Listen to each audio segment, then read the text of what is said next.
All right. Back again for another late night, match day review. For me, it's not as late, which is why I kind of do them at these times. But for you guys over in the UK watching, we're ready to go. A lot of excitement for me this time around. I've calmed down. I've calmed down, rightfully, from that W we had, which I think was needed. Uh, Bringing on United Paper here, my buddy Perry. Thanks for coming on. Yeah, how you doing, bro? I was gonna say I don't know how you managed to drag me into it at 10:30, but I'm up for it. Let's do this. Let's do it. Let's do it. Yeah. So, I mean, let's jump right into it. So, I got a few topics that I want to get through, but we're going to also cover not just the match. We're going to take a look forward on what's going on with the PSG match coming up on Wednesday. But yeah, for the match that we just had. First off, I like to be fair on all fronts. We can say at the start maybe Ollie didn't get it right or maybe he didn't. But what were your thoughts when you first saw the lineup going into the game? How did you feel about the lineup we'd set out? I was really happy. I was. I liked Greenwood starting. I liked Donny starting. Bruno in there. Yeah, I was happy with it. I really was. I like Fred in there. I think he's tenacious. He's quick. Yeah, I can't really grumble. What did you think? I was happy that Greenwood was getting a shout because I think he needs some sharpness back. It's the issue I think with Greenwood missing like those those sitters that he missed is because he's just not match sharp right now, and he's obviously had a lot going on. But Yeah. I wasn't by no means was I like upset about the lineup when I first seen it come out. So with the Martial being injured, well, not injured, I guess he's sick. I thought that was kind of the best route forward. Give Greenwood a go through the middle, and I think we went split strikers anyway. So I thought that the diamond was a good shout. Without Pogba too, without McTominay, it was a good way to start. But what really impressed me, if I'm going to be completely honest, is I've yet to see Ollie make a halftime change. Like I have yet to make and maybe he has once, I can't remember, but like in a game that mattered, in a game that we were down, a lot of the time Ollie, the criticism on him was he waits until the 65th minute or whatnot, because that is typically around when he likes to make his subs, and then he makes his last one around 80 just to kind of slow the game. Yeah, I agree. I was going to say it was refreshing because a lot of, as you said, a lot of slander. What he does get is that people have this persona of him of being soft, the nice guy, which I do think he can be. But as it showed when he needed to make a hard decision, because that's going to knock Greenwood's confidence for sure. But he done it, and that I was pleased. And the thing is that reputation of him being too soft or whatnot, I think it's just being destroyed, because if he was too soft, he wouldn't be sitting Pogba, right? Like if he was too soft, he wouldn't you wouldn't have a man in your squad who makes as much as Pogba, who has the profile as Pogba, and not starting him. You would have caved under pressure to start Donny, right? Yeah, I also think like when he come in, I think to get rid of Lukaku and Sanchez is a huge decision. Like these guys, but like under Jose, these were like two starters. Like they were big players for our team, and there's a number 7 as well.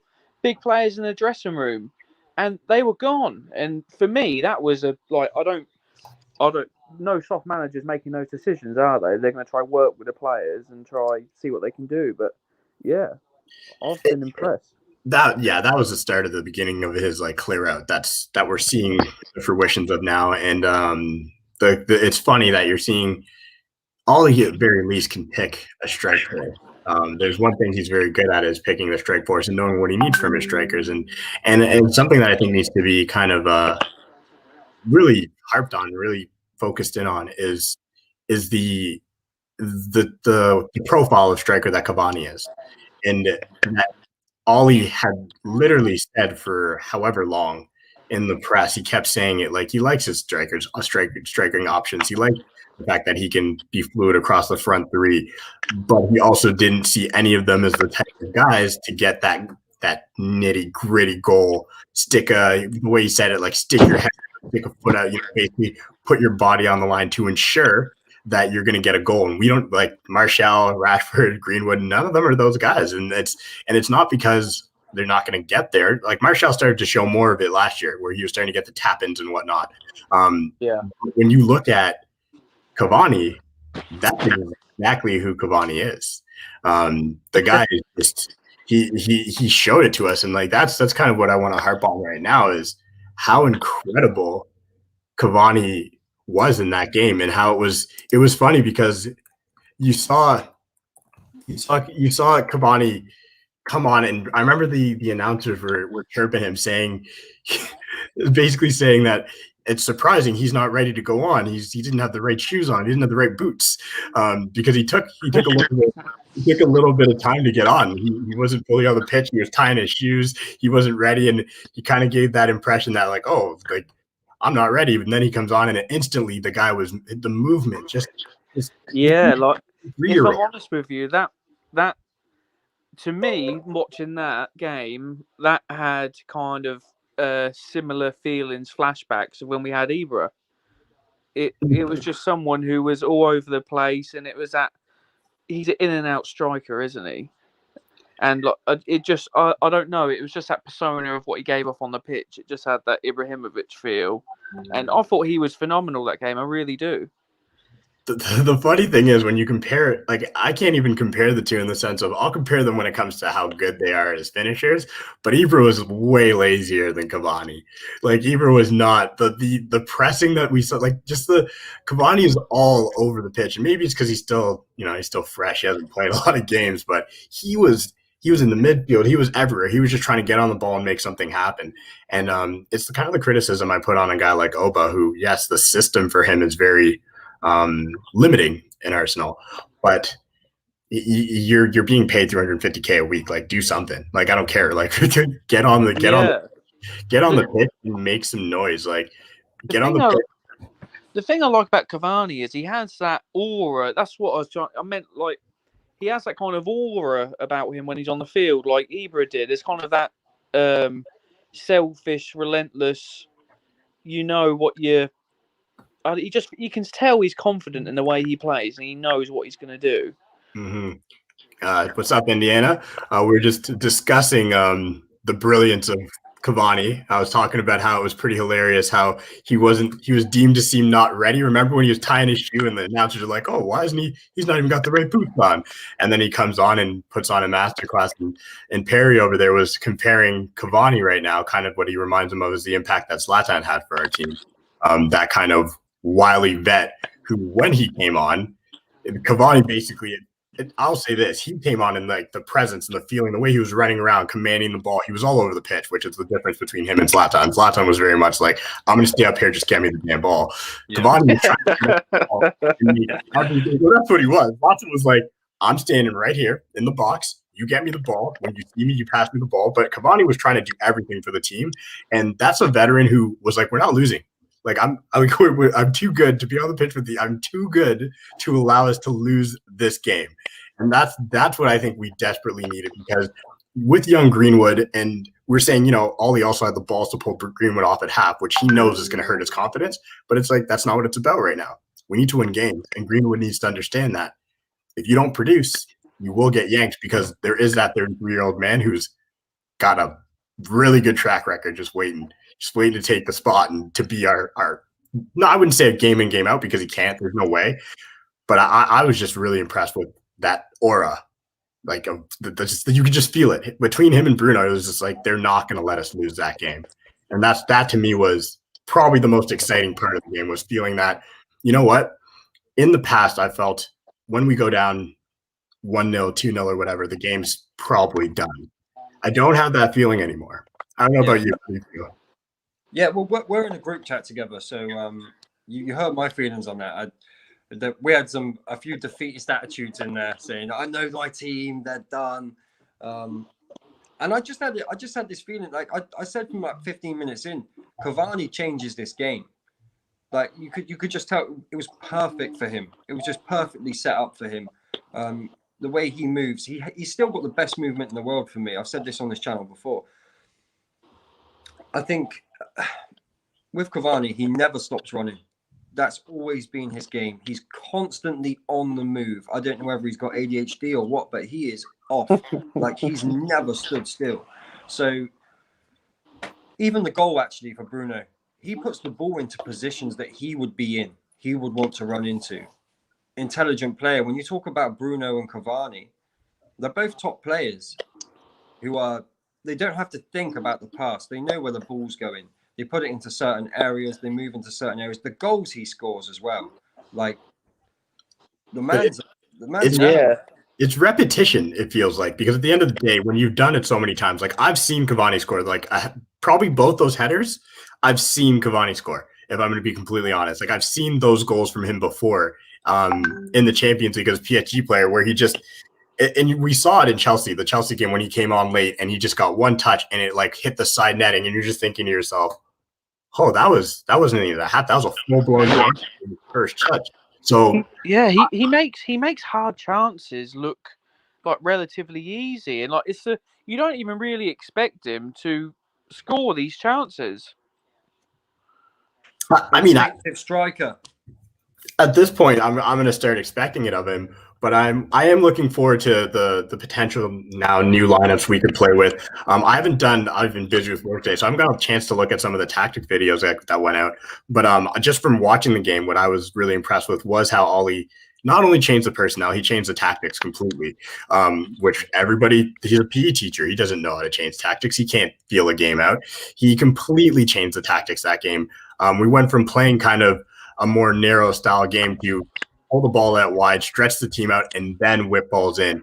Let's get some space in behind them, because what I was noticing when I was watching, once they scored on us, and this is every team, at that point the low block's on, everything's compact. And when you have a Greenwood, and when you have I don't know who else, I can't remember who else was there. Oh yeah, and Rashford, who those guys they always cut in. That's who they are.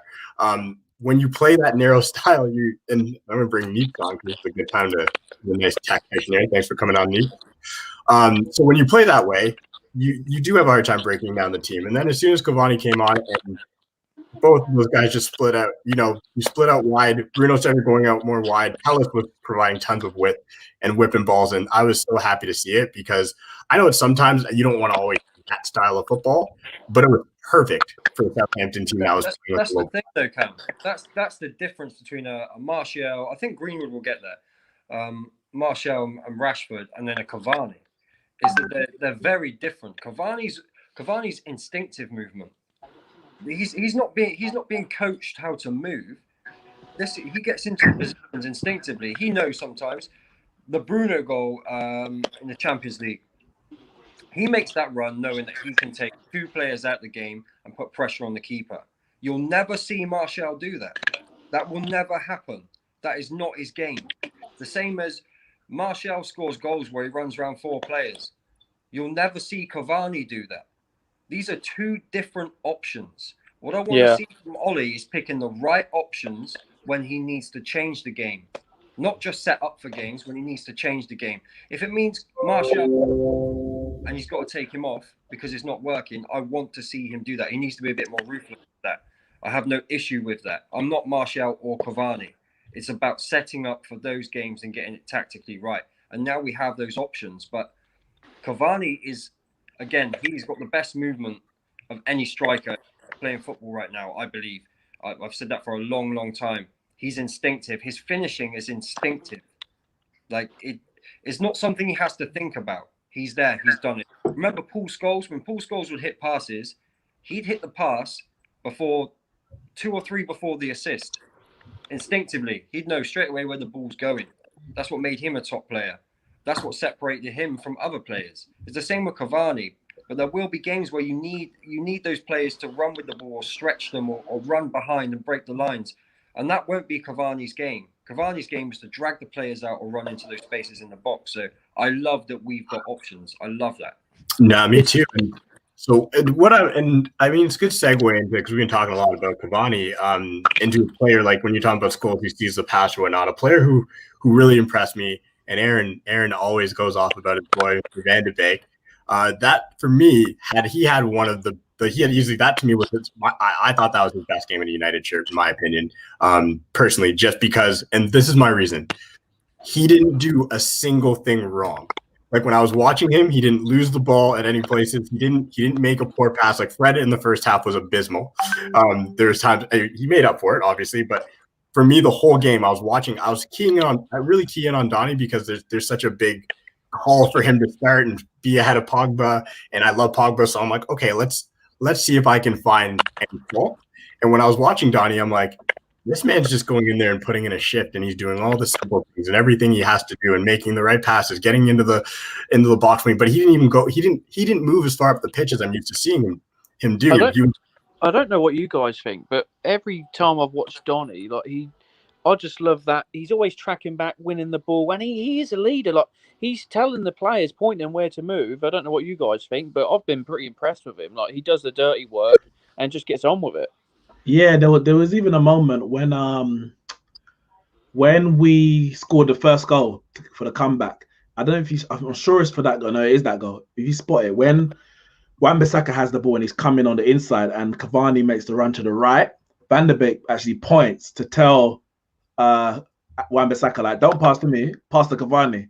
Makes the pass, and then obviously Cavani crosses it for Bruno. So, and it's not the first time I've seen him do that. He's definitely a leader on the pitch. And to have him and Bruno in the middle as kind of leaders and conductors in different ways is very, very important. It's not about passing the buck to someone else. It's about taking, especially in that midfield, taking responsibility of the game. And Van der Beek has all the ability to do that. The only thing I'm not 100% sure of him yet is whether he can do it in a double pivot. Because when we watched the Istanbul game, him and Fred were there. And we know that we don't have, when I say double pivot with the players we've got at the moment. I think if he's got a proper DM next to him, a world-class DM, energetic, solid one, like, Ndidi, Kante, that kind of player, 100% he can do it. But with a Fred who isn't that, he's much more pressing, trying to go, nipping for tackles. When you want your DM, and then you got Matic, who is the DM, but he's not athletic like that, and McTominay, who's a box-to-box. You need kind of two people in that position to do one person's job. Yeah. Against Istanbul, we concede a lot of chances with them running past us. And he does get back and retrieve at times, but I need to just see if he can actually do that. Because if he can do that in that double pivot, then it'll be brilliant, because it means that we allow ourselves to get another attacker on the pitch. Because at the moment, we can play in a diamond with the two up front, Bruno behind, and him and Fred in the midfield with Matic at the base, or we end up playing a 4-2-3-1, which means either one of the forwards, whether it's Rashford, Greenwood, Martial, Cavani, one of those will have to miss out if you then have to put Van der Beek in one of the wide positions. In the diamond, I think it's perfect. He came on against Newcastle in a diamond, it worked. Came on against PSG in a diamond, it worked. Started this match against Southampton, and it was brilliant. So, I mean, I don't know if Ollie had to wait so long to put him in, but who am I? Who am I to say that he would have given this performance at the start of the season? I don't know. I'm not in training. Right now, he's come into the team and he's playing very, very well for 90 minutes, and I'm happy. Yeah. You touched on something there that actually I have been thinking about a lot. If Ollie's got a certain level of fitness that he's looking for in training before he puts players in, I don't have a problem with that. I have no issue with that. If he has certain standards before players can play games, that's actually what I want to see. If it means that players aren't starting until they've hit that mark, I don't mind that. And the thing is with Donny, I think he has to be at a high fitness level just for the way he plays. Like, his first time passing is exceptional. Like that first touch of his is incredible. But how he does that, the way he kind of presses next to the ball, or we also positions? Yeah, go on. Sorry. No, sorry, mate. Can you remember that last year though? Like how much this team was getting regarded for being lazy and slow, and they weren't.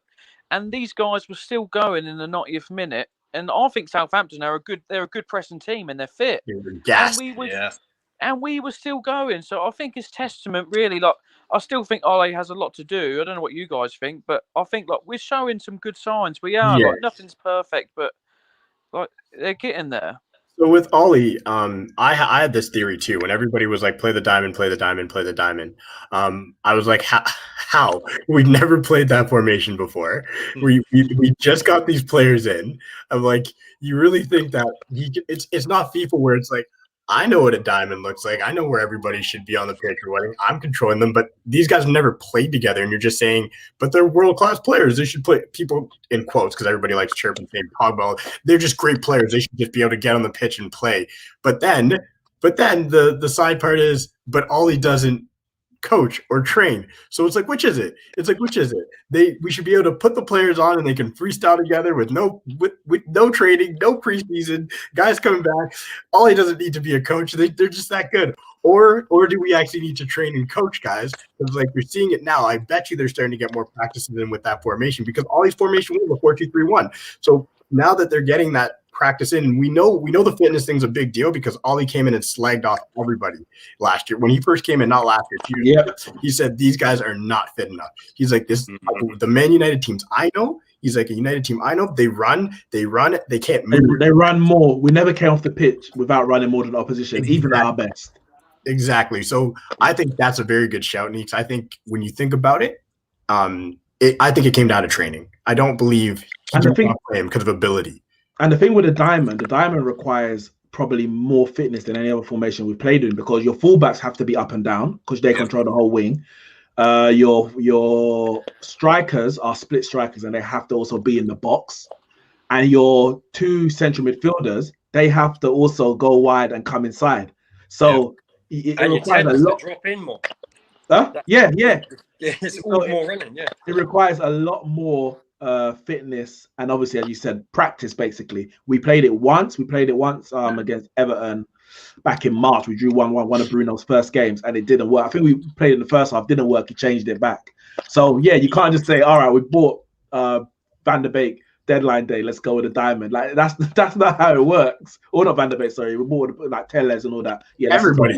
Tellez hadn't even played. Like there was a lot of things going on in there. As United paper said, like it's not a case of everything's sorted now. Ollie's got it perfect, but it's not always the greatest. But 4 wins in a row in the league has to be respected. It has to be. Mm-hmm. I don't care whether it was a penalty against West Brom because there's certain games where this game was looking like a performance that wasn't going to get the result that the performance deserved. Whereas you might get a Brighton where the result we got better than we actually deserved from it. And that's the way football is. 4 wins in a row, whichever way you look at it, it's never going to be perfect, plain sailing, but it's still 4 wins in a row. It says a lot about the players' ability and their mentality to get through games, even if not playing great. Played very well against Everton.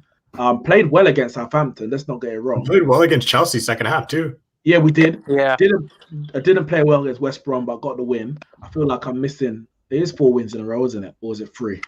Even West Brom, I think it's 3. But even West Brom, I get it. We didn't play as well as we should have, but we missed easy chances in the West Brom game. Yeah. So I think it's coming down to like not just. I think we're just getting in the groove of things. The entire fan base jumped the gun when it came to like let's talk about this now that I'm settled in now. Let's talk about the fact that we are 1 game away from sitting 3rd in the table. 1 game, and that game's in hand. And so this whole United sitting 14th, everybody was chirping, Ray, this, like all the pundits were like, look at the table though. Look at the table. They're 10th, they're 14th. It's like, well, it's been 2 weeks, guys. I'm sorry. Like, look at the table. City sitting in whatever. They're not going to be there at the end. We know that.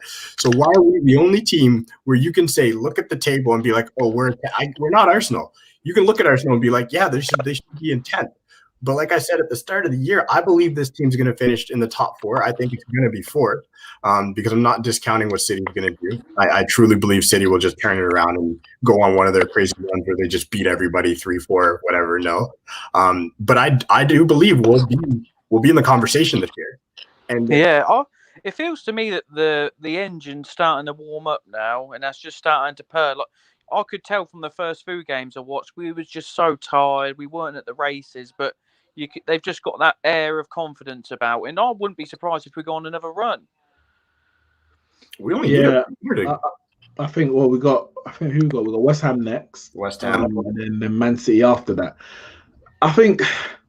Listen, top four is it's gonna be a struggle. When I say struggle, I don't mean that we're gonna be lagging behind and having to, but it's gonna be a lot of teams fighting for it.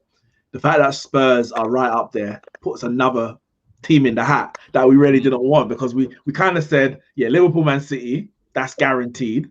And I still think City are good enough to really kind of cement their space there. They will have to fight as well, but I think they're good enough to do that. Chelsea, with all the money they spent, most people said they have to really be in the top four. And, you know, they look to be clicking, especially against a smaller size. Winning against a smaller size will be enough to get top four. To win the league, you have to beat the bigger size, and maybe Chelsea ain't got that. So that means that's 4 out of 4. Then there's us. Now, I think the race will be between 5 teams. I don't think Leicester are going to last the race this year. I mean, they fell out the last year. Today. Exactly, Fulham. Arsenal, can't see them in there. Wolves ain't going to be there. So really, it's 5 teams for 4 spaces. As we just need to make sure we're in the conversation, and that might mean we're sitting in 3rd or we're sitting in 5th. But I think it's going to be very tight either way. We can't, and the way it's going, I think, as mentioned, I think we're just picking. I'm not going to say head of steam, but just a bit of momentum, because people are criticizing Solskjaer about. We've only won 3 games in a row once in the Premier League since he's been there. I think we've actually done it 3 times now. Once after lockdown, and then obviously just now. He's won 5 or is it 8 away games in a row? I think it is 8. Yeah, the record. 8 away games in a row. Haven't lost away from home since we lost to Liverpool back in January before Bruno came. Things aren't as bad as they seem, but the reason why it seemed bad, or it was exacerbated, because a lot of people went into the season not wanting Solskjaer as the manager. That was just a fact.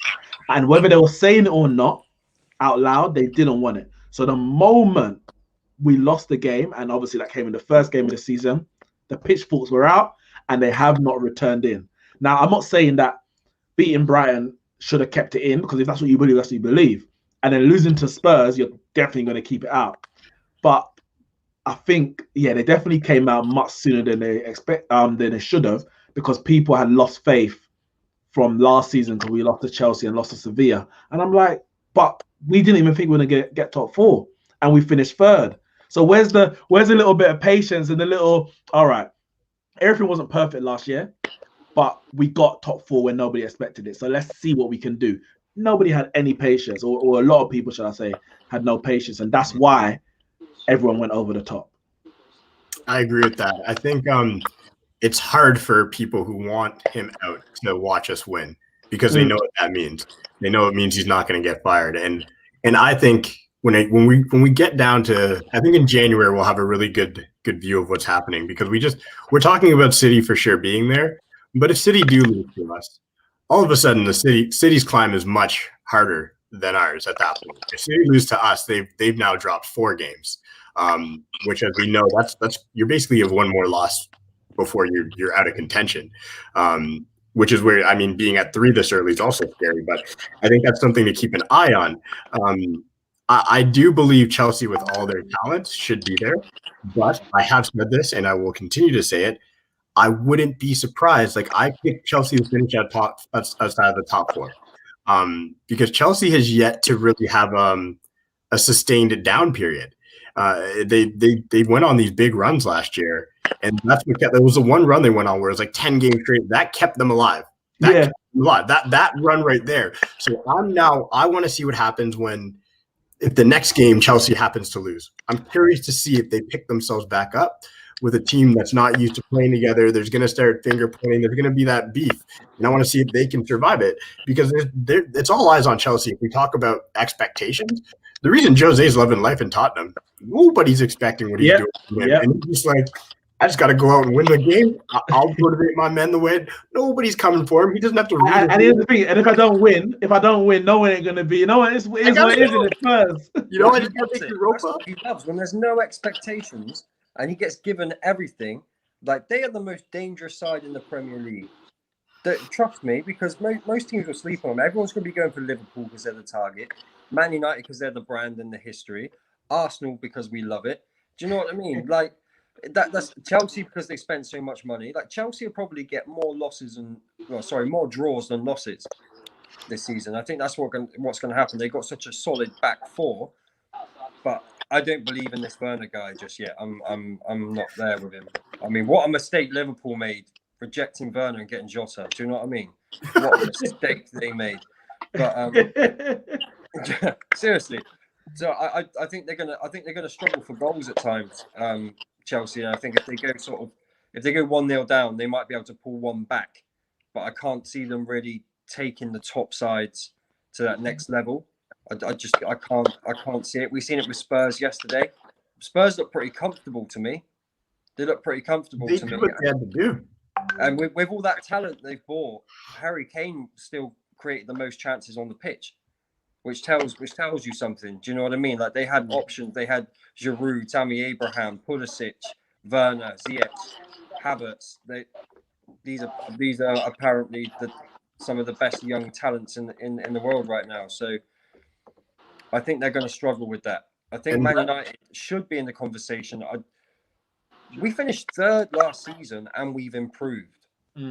This isn't like Arsenal, where all Arsenal have done is to buy a few centre backs and a DM. They've still got no creative midfielder. Do you know what I mean? Like they have no wingers. They have no creative midfielder. They still have a lot of things they need to fix. And I think we fixed almost all of our issues except, and this is one that I'm still going to be bullish about. Everyone's like, we absolutely needed a center back. I'm like, I'm still like, I thought when everybody was saying that, I think we do need a center back, but I think we need the right one. And I don't think we needed to go and like forced by Gabriel, for instance. Yeah, no. Yeah, I agree. There's also links with Badashir when I was just like, if we're going to go after a centre back, at least just wait for the right one to come up. Yeah, I think that's true. I think any old left-footed centre back. Yeah, I think it's true what Ollie said. This is one of the things I do really believe that he said, and he means when he said we will only be signing the right players with the right attitudes that fit our system and our balance of the team. And I completely, from what I've seen from the players that have been brought in under Ollie, I have no reason not to believe that, because we could have got any DM. We could have got any DM. If we know that Man United needs a DM, the coaching staff now, and they could have got any DM. If the right one's not available, I'm happy that we haven't got one. Another thing as well, like he gets so much stick, but I honestly I don't think he is the price tag, but I think Maguire has done wonders for our defence since we've had him. Of course, he has. He, as you said, he's not worth 80 million. But we knew that when we bought him, we all said, yeah, it's overpriced, but we need a centre back. We were that desperate, and we wanted Maguire that it was like he's probably worth 60, but Man City's in the race. We need a centre back desperately. We're gonna have to overpay. Yeah. So anyone expecting to get 80 million performances out of him is ridiculous. You're fooling yourself, because nobody did. Look at City, like they've just got Diaz, and I don't think he's really fixed their issues. And I think they might be kicking themselves, thinking, I wish we went for Harry. Like I don't know. Like I like Diaz. I'm not gonna lie. I don't. So I agree with it. Like the Gonzalo, Diaz, all these defenders that City have gone out, and they're basically it's the defenders you read that are being shopped out by the agents. I'm sorry. Stones is crap. Otamendi was crap. Okay, I agree. I do like Diaz though. But is Diaz okay? From what you've seen, and I've watched a couple of City games. I haven't watched all of them, but from what I've seen, is Diaz much better than Lindelof at this stage? Like, yeah, because he's more commanding in the air. But okay, so that's the thing. If it's like one small thing where it's like, because yes, Lindelof is trash in the air, and that's why we need like an Upamecano or a guy who has that ability. But if you're gonna say, okay, he's better than in the air, but the rest is kind of the same, I don't think spending 60 million on it makes sense, or 50 or whatever they spent. Because I think it's similar to our situation with Maguire in the sense that I agree they wanted Maguire and they weren't willing to pay, so they may be missing out on it. But it's a case of I can't do another season with Fernandinho centre back, so I'm going to pay 65, even though it's only worth 40. For example, that's the thing. That's fair. That's a good shout. I wanted to move on to kind of the PSG game. because that one's it's interesting to me. I have a few thoughts on when it comes to selection when we think, because we've been talking heavily about the midfield. When we looked commanding against PSG, we put in Fred and we put in McTominay, and we put them into really be pests and to just make sure nothing could happen in the PSG midfield. So Indiana, I want to start with you. What are your thoughts? Like, who would you think is the right pairing for our midfield in that PSG game? If everybody's available, of course. That means that Pogba's healthy, Donny, everybody's available. Me? Or either you or Indiana. Yeah, no, if it was me, I would go. If I'm honest with you, he isn't my. I really don't rate him that much, but every time I've seen McTominay in the Champions League, he's impressed me. Like, I just think he solidifies that team. He roughs them up. I'd definitely go Bruno and Donny, and a double pivot of Fred and McTominay, I think. What formation are you playing? Four. Okay. It's a 4-4-2. It's hard, isn't it? Like, no, because I'm saying, remember when we played PSG the first game, we went with a 5 at the back. I know we're lacking centre backs because Twanzebe's out, Luke Shaw's out. I don't know what Bailly's situation is, but why can't Scott play there? He possibly could. He does for Scotland. He does. Why can't he sit like to the right of Maguire or something? You know what I mean? Like as a back three. Because I think Scott be the kind of sweeper player that comes out. I wouldn't be against it. It's not my first. Yeah, no, choice. I agree. I don't think you'd go for it, but as you said, I wouldn't be against it. I think we've tried everything else, haven't we? I think we've got to go with a back 5, and Fred has to play. Fred has to play just for that press. We know Neymar wants to hold on to the ball and do things with it. Fred's the perfect guy just for nipping in there and taking it off him and Wan-Bissaka. It wouldn't even surprise me if you seen Neymar playing on the right. That wouldn't even surprise me. Through the middle? No, not for Cardi. Is Cardi fit? So it's for I don't know who's fit for them. I haven't looked into their squad as much. But the only way I would see Neymar playing on the right instead of Mbappe is if you put a Gardy through the middle. And then, you put a Cardi through. You put Di Maria on the left because like Neymar is just always on the left, right? So I'm not used to ever seeing him move from that side. So I would think the only change would be putting Mbappe through the middle, keeping Di Maria on the right, is what I would expect as a change. Neeks, what would you go with? What would your? I'm really torn. Because I think if Bailly's fit. And I know Bailly, if Bailly's fit, I'm so tempted to just go over back 3 with Bailly, Maguire, and Lindelof with Telles and Wan-Bissaka as the wing backs because it's so risky against PSG. They can move the ball so quickly, and the back 3 worked so good against it. And it wasn't just a case of we're gonna sit back and defend. It worked good in both transition, in attack as well. The issue is I just don't know if you've got the personnel to play it because Luke Shaw at the left side of centre back is so good. Yeah, Lindelof ain't gonna carry the ball out like him, and at times he was going forward and getting a few little diagonals into the box. Like he was probably sometimes getting more forward than he does as a left back from the left centre back position. So I'm tempted to go over back 3, but because no Twanzebe, no Luke Shaw, I think I'll probably go over back 4. With a double pivot of Fred and McTominay. I'll go there because of the energy that both of them will give. Ahead of Matic. Obviously, Bruno behind the striker. I'm not going to lie. No, you know what? I was going to say I'm going to bench Van de Beek, but I don't know if I can. I don't know if I don't know. He's played so good the last couple of games, and he keeps the ball so well. Even if we're going to be counter-attacking, him being able to keep the ball and recycle possession will just relieve a bit of pressure off our defense. I think I would go with maybe Bruno on the right of a 4-2-3-1.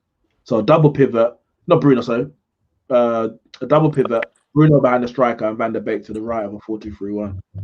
See, I think it's going to be dictated by what strikers are available. We don't know whether he's going to trust Greenwood to play. Rashford looks like he might be injured or carrying an injury. Martial's been ill. So, and Cavani was in the plans to start. That's why he didn't start on the weekend for me. He was supposed to be starting Champions League and not playing at all on the weekend. So Cavani's definitely playing. I think it would. I'll tell you what was really refreshing. What I'm saying is the selection will be dictated by who's available to play up front. If he can play 2 or 3 quick players up top, that might change who goes in midfield. If he can't do that and he's only got Cavani and maybe Rashford that he can count on, we'll see the extra man in midfield definitely over a Greenwood playing.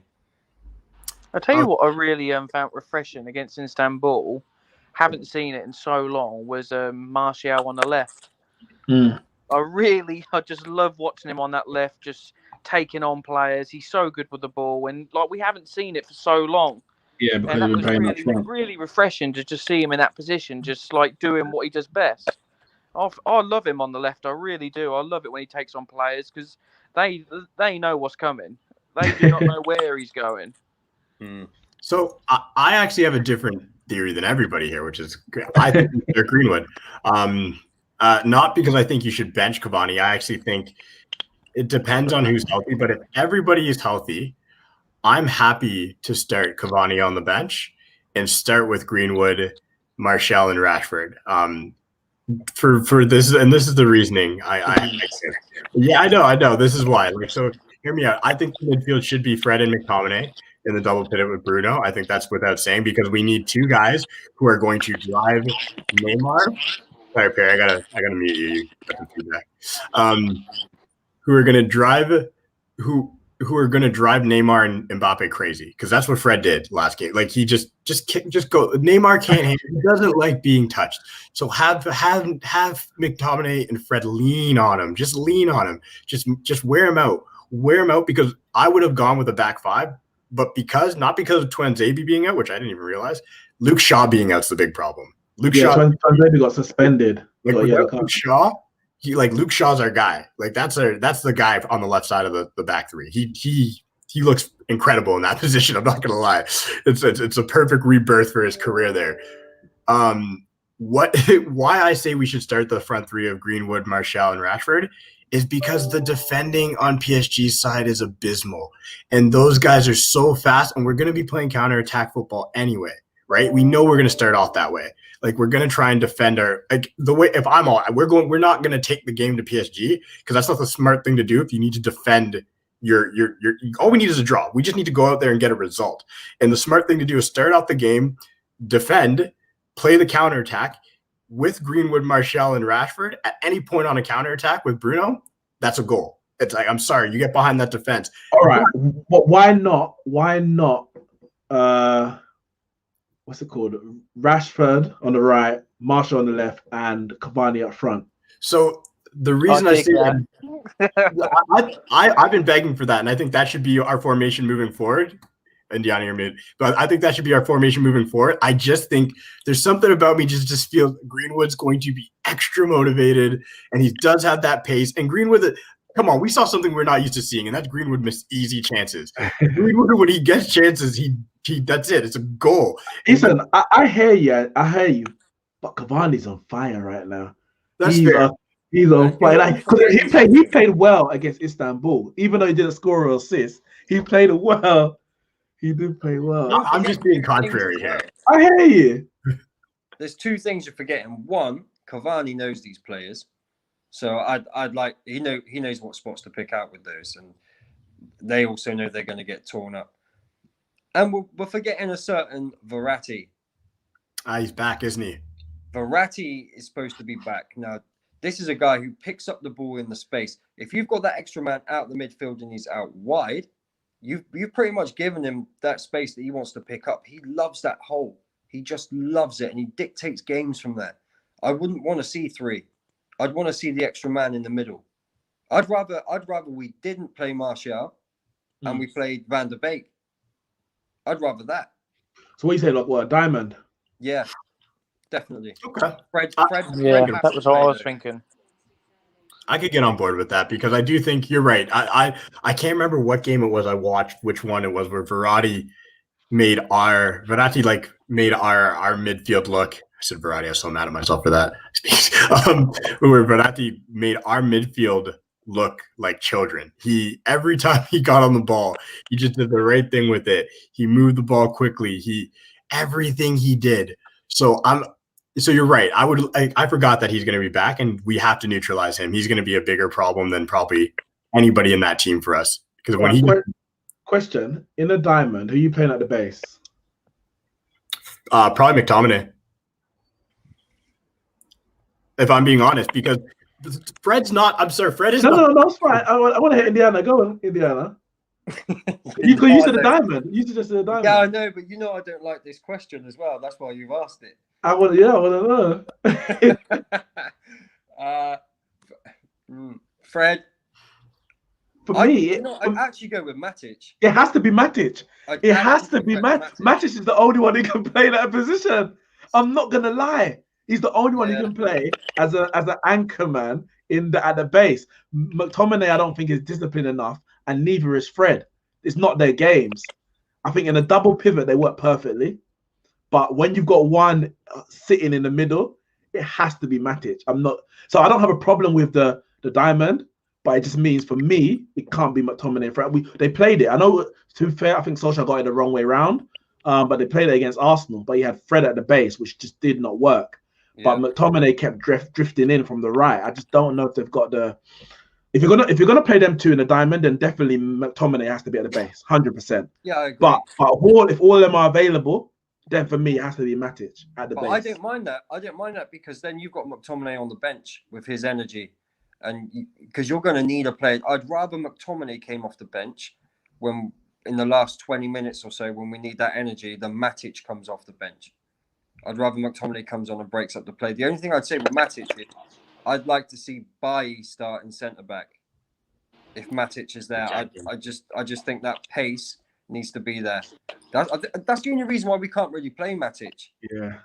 It just shows how evident that we do really need, not that none of them are that good, but we really do need a decent DM, don't we? Yeah. Oh, it's been priority number one for about 4 seasons. It's so maybe sad longer. If you think about it, because Matic, prime Matic would be perfect for our team. He has no legs, and honestly, after he's played a game, I'm always afraid to play Matic in consecutive games because agreed. You see the legginess. You can feel this man plotting, and you're like, and you got Neymar, Di Maria, and Mbappe running at you. Yeah, I don't really want Matic. He's not going to do anything about it other than foul. So, and you're going to be asking Rashford to. Rashford's going to have to put in a shift defensively, which he always does. He doesn't look fully fit.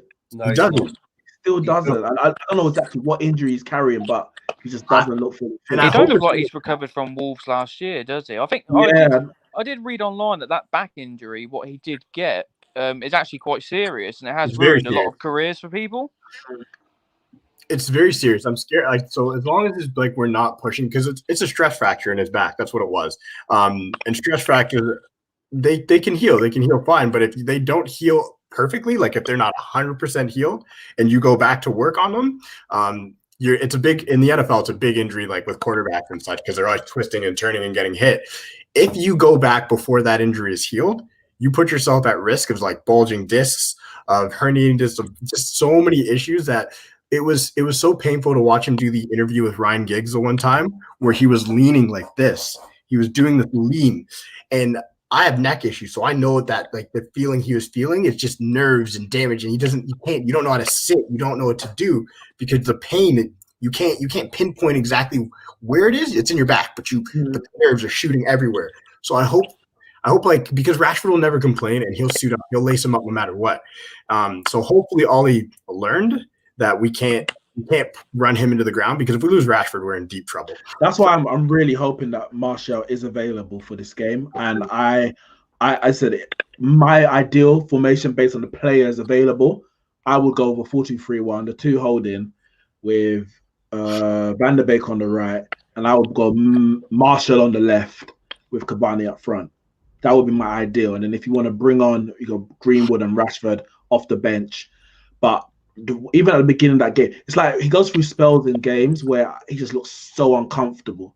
and then another time he'll get the ball and he starts dribbling. And I think sometimes because when I see he's not really dribbling at players, and then when he's walking away from the ball, he just looks so uncomfortable. In the first half against Southampton, I just thought he was injured. I was looking at him like, this guy, he's gonna come off soon. He was that bad. But I mean, at the end of the game, he gets the assist for the goal. Mm-hmm. But I'd say rest him when you can, because. And Tellus was done at the end of the game too. So it's like Tellus is just fitness, obviously. Yeah, I think that's just fitness. If Martial's available, I'd like to see a 3-5-2, Cavani and Martial, and then depending on how the game goes, go to Ollie's original formation with the 3.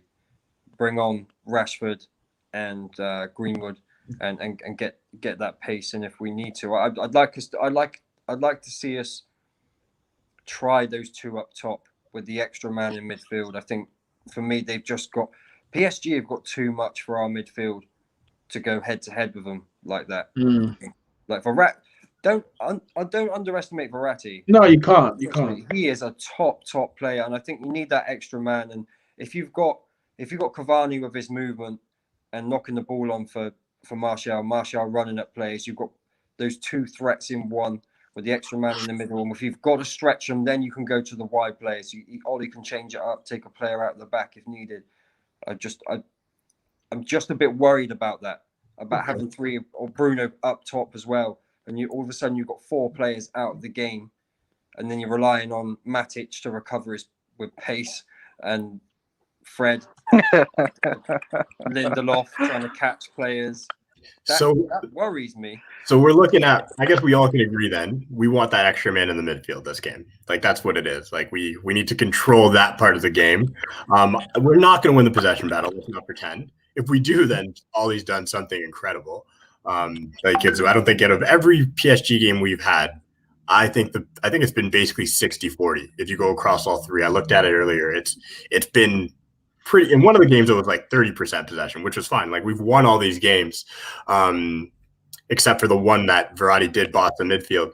So we'll see. I think it's kind of an interesting problem to have, because we were sitting here a year ago saying Pereira is going to start. Lingard's going to start. Mata, Dan James. I'm not going to say nothing right now, because Phil Jones Magic starts, I'm going to be upset.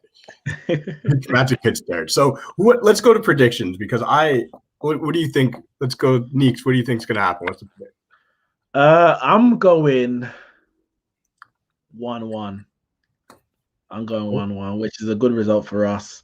I don't even know. Like, PSG, I think let me just double check quickly, because if it's 1-1 with I don't know, 20 minutes to go, we're not going to push for the win. If they need to win, they would. Let me just double check quickly. If we tie, we're through. Yeah, no. I know if we draw, we're through. I'm just checking PSG. PSG are playing Başakşehir last game. Yeah. So they would probably bank on a win in that game. It's not guaranteed where they're playing, but that's a win there, and a draw against us that would take them to 10 points. Leipzig, if they beat Başakşehir, they'll be on 9, and then PSG would hope that we can take something off them. PSG may. Would they push all the way for a win? Maybe they would. So they would. They kind of. They probably would. They kind of would. Because they can't rely on us beating Başakşehir.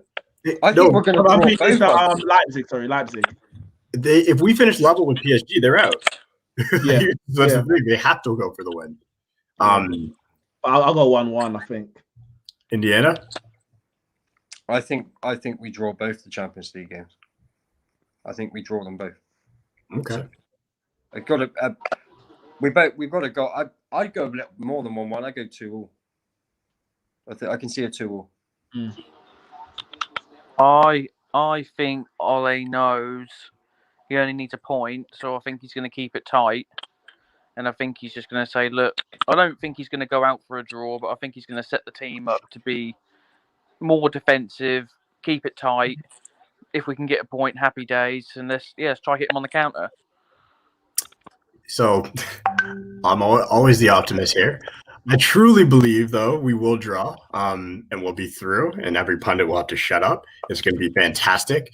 But I would not be surprised if we win this game 1-0 or 2-1, and I'm talking with a shameless penalty.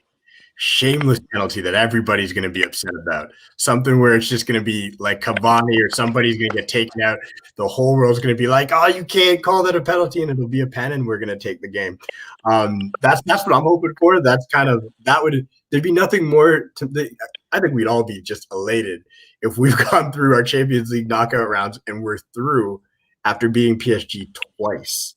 But would you be surprised if we lost 4-0? No. I actually wouldn't be surprised if we lost 4-0. I wouldn't be surprised if we lost. But I wouldn't be surprised if we lost 4-0. 4-0 is a big score. 4-0, I wouldn't be surprised because they're a great side. They're a great side. They're not a great side. They're a good side. If they go up 1-0 early, let's say, at that point we have to be scared because we now have to play. Like there's no. The thing is, no, I disagree.